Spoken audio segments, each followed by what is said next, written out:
Chris is the director of the Council for Arab-British Understanding. Chris, welcome to the programme. Given the title of your organisation, Arab-British Understanding, I'd kind of like to get your take on what so many people have been telling us over the past week, that this is just another example of Israeli ethnic cleansing of the Palestinians. I mean, if you're promoting understanding, that's pretty harsh assessment. It's a harsh assessment, but it's pretty much true. What is happening is that Israel is using massive levels of force to protect its system of subjugation, dispossession, and apartheid over Palestinians inside Israel and in the occupied Palestinian territory. And it's most acute right now, of course, in Gaza. So if we go back, we've seen that Palestinians protested in yet more forcible evictions in East Jerusalem, in Sheikh Jarrah. There were campaigns to save the Palestinian presence in Jerusalem. Let's be quite clear that Sheikh Jarrah is the thin edge of a very thick wedge. I mean, there are many more demolitions and evictions to come. Israeli forces responded with brute force. We saw extremists going on marches screaming death to Arabs. And then the appalling sight of Israeli armed forces desecrating the Al-Aqsa Mosque, even on Laylat al-Qadr, with stun grenades, bullets, and tear gas. So then we get to the firing of rockets from Gaza by Hamas, indiscriminate civilians, which is wrong and illegal. But as a response to what is going on, a wrong-headed response. But it allowed Israel to do what it does every few years, what Israeli strategists term rather chillingly, they go in there to mow the lawn, to collectively punish all Palestinians in Gaza in a way that comprehensively violates international law. So yes, I think there is a great deal of anger, and it's quite justified, because what we see in terms of pressure from the international community is the equivalent of somebody coming along and gently sort of tapping, Benjamin Netanyahu in the arm and say, well, look, old boy, when are you going to, how long are you going to carry on with this bombing for? I mean, there is no sense that there is a really true, principled effort, not just to stop these, bombs and rockets, but to really address the underlying causes. And that is a huge problem. Why? We've been here before, haven't we? We've been here in 2006, and 2008-9, and 2012, and 2014.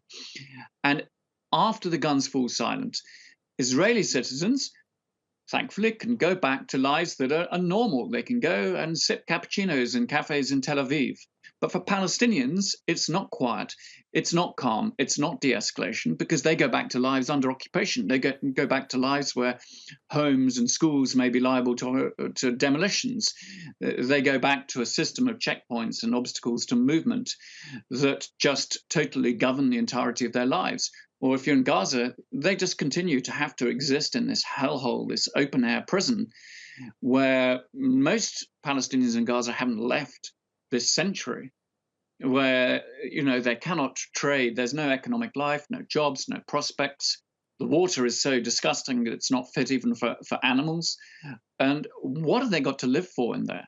And that is perhaps the biggest single failure of the international community, not to address what is a really untenable position in Gaza.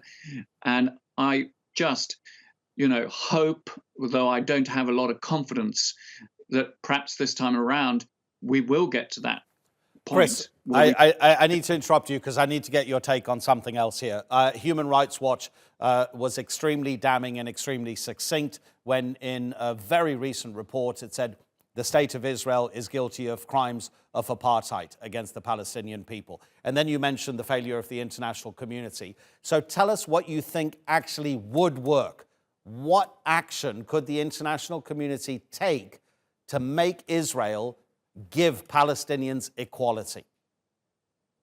Well, we have to get tough. It's got to be far more than the empty words and statements that particularly European capitals are fond of issuing. I mean, I get tired of seeing expressions of concern or grave concern, from London, Paris, and Berlin. It's got to mean that there is a proper system of accountability for anybody, any party, who violates international law. There cannot be this climate of impunity. I think that's absolutely essential. So those people, even right now, who are engaged in activities on the ground, bombing, rocketing, or whatever, will know that at one point the International Criminal Court could be coming after them. I think that's vital.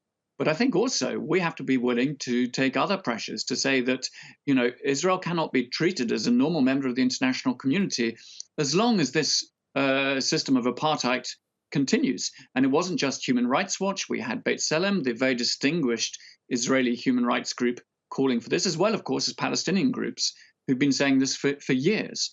And it's a fair description, given that wherever you go, from the Mediterranean to the Jordan, Israeli Jews have superior rights to Palestinians in various gradations. Of course, Palestinian citizens of Israel have considerably more rights than their counterparts in Gaza, but it's still far less than Israeli Jews. So there is this systematic discrimination.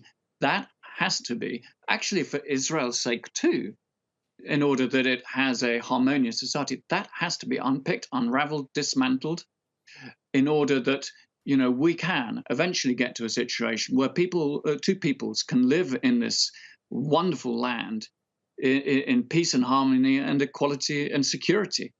But the international community has to step up to do that. We need to hear far more from President Biden, who as yet has not expressed any sympathy for the plight of the Palestinians, hasn't really spoken out about what Israel has done to them at all. It's been entirely one-sided in his comments. And if he continues with that approach, then I'm afraid, we will be back with another war in Gaza in a year or two's time, whenever. It's not going to change. And that is really failing both peoples here, actually.